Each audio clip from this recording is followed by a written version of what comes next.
प्रयागराज। इलाहाबाद उच्च न्यायालय ने मिर्जापुर वेब सीरीज के निर्माताओं फरहान अख्तर और रितेश सिद्धवानी के खिलाफ दर्ज प्राथमिकी शुक्रवार को रद्द कर दी।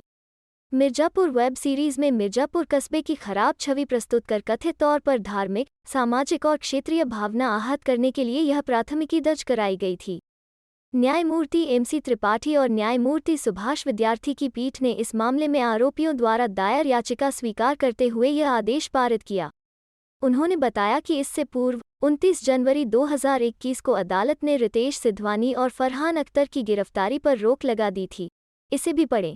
मलाइका अरोड़ा ने पहना leopard print hot bralette, deepness देखकर फैंस हुए पागल। उल्लेखनीय है कि मिर्जापुर वेब सीरीज के निर्माताओं के खिलाफ भारतीय दंड संहिता की धारा 295A और अन्य धाराओं एवं सूचना प्रौद्योगिकी कानून की धारा 67A के तहत प्राथमिकी दर्ज की गई थी।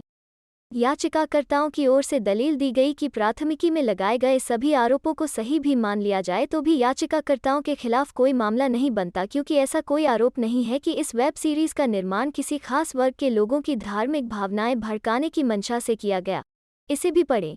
केदारनाथ फिल्म को हुए 3 साल पूरे, सारा ने सुशांत को बताया बेहद मददगार सह कलाकार। वहीं दूसरी ओर राज्य सरकार के वकील ने कहा कि इस प्राथमिकी में एक विशेष आरोप यह है कि यह वेब सीरीज प्रथम शिकायतकर्ता की सामाजिक एवं धार्मिक भावनाओं को ठेस पहुंचाती है।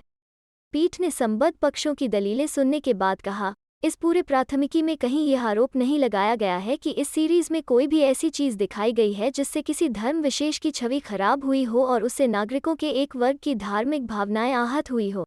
अदालत ने कहा, इस वेब सीरीज से अकेले शिकायतकर्ता की धार्मिक, सामाजिक और क्षेत्रीय भावनाएं आहत हुई हैं, न कि नागरिकों के किसी वर्ग की भावनाएं आहत हुई हैं।